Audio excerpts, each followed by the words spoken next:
સમાચાર સામે આવી રહ્યા છે। સાબરકાંઠાના હિંમતનગરથી બીઝેડ કૌભાંડનો જે મામલો પ્રકાશમાં આવ્યો છે તેને લઈને સીઆઈડીના અધિકારીઓની ટીમ હિંમતનગર પહોંચી હતી તો ડીવાયએસપી સહિતના અધિકારીઓ હિંમતનગર પહોંચ્યા હતા।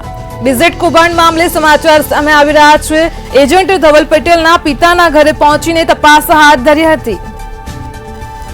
ધવલ પટેલના પરિવારજનોની પણ પૂછપરછ હાથ ધરવામાં આવી છે। સીઆઈડીના અધિકારીઓ આજ રોજ ધવલ પટેલના ઘરે પહોંચીને પરિવારજનો સાથે પણ પૂછપરછ કરી છે। ધવલ પટેલ શરૂઆતથી જ ફરાર થઈ ગયો હતો।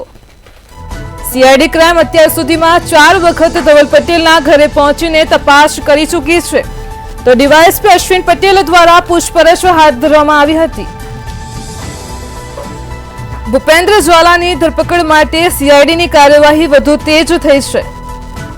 ભૂપેન્દ્ર જ્વાલા સહિત આરોપી એજન્ટોની ધરપકડ કરવા માટે તપાસની કાર્યવાહી પૂર ઝડપે ચાલી રહી છે। ધવલ પટેલ શરૂઆતથી જ ફરાર થઈ ગયો હતો।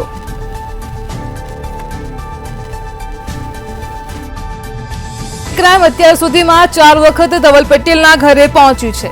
સાબરકાંઠાના હિંમતનગરથી સમાચાર મળી રહ્યા છે। બીઝેડ કૌભાંડ મામલે ધવલ પટેલના ઘરે પરિવારજનો સાથે સીઆઈડી ક્રાઇમના અધિકારીઓ પૂછપરછ હાથ ધરી હતી તો ભૂપેન્દ્ર જ્વાલાની ધરપકડ કરવા માટે પણ સીઆઈડી ક્રાઇમ દ્વારા તપાસ તેજ કરવામાં આવી છે। ભૂપેન્દ્ર જ્વાલા સહિત આરોપી એજન્ટોની ધરપકડ માટે તપાસ તેજ કરાઈ છે।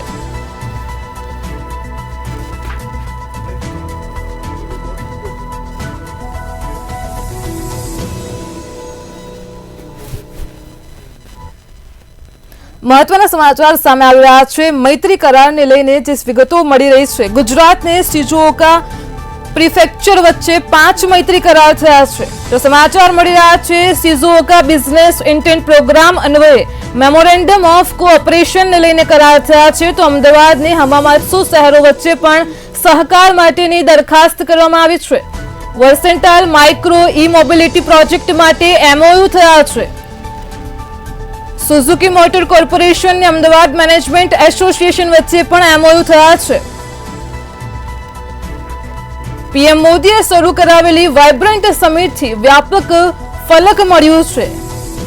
જાપાન ગુજરાત સંબંધોને વાઇબ્રન્ટ સમિટથી વ્યાપક ફલક મળ્યું છે। 5 મૈત્રી કરાર થયા છે। ગુજરાત જાપાનના ઉદ્યોગો માટે સેકન્ડ હોમ જેવું છે।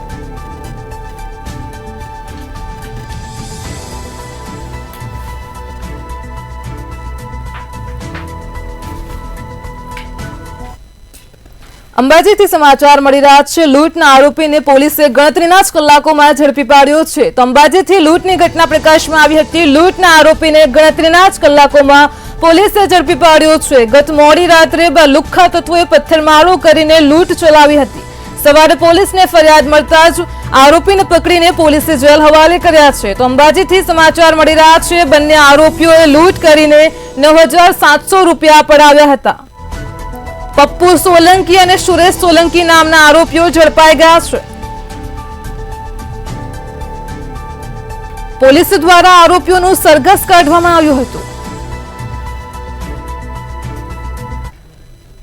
પોલીસ સ્ટેશનમાં ફરિયાદી નિર્મળભાઈ જોશી એમની સાથે જે ગઈકાલે લૂંટની ઘટના બનેલી એમને મારીને એમની પાસેથી 9,700 જેટલી રકમ લૂંટીને આરોપીઓ જતા રહેલા હતા એ બાબતે ફરિયાદ નોંધીને પોલીસે તાત્કાલિક આરોપીઓની વોચમાં રહી અને બાતમી મેળવી આરોપીઓ તાત્કાલિક અટક કરી લીધા છે અને આરોપીઓનું સ્થળ ઉપર રિકન્સ્ટ્રક્શન પંચનામું પણ કરવામાં આવ્યું છે।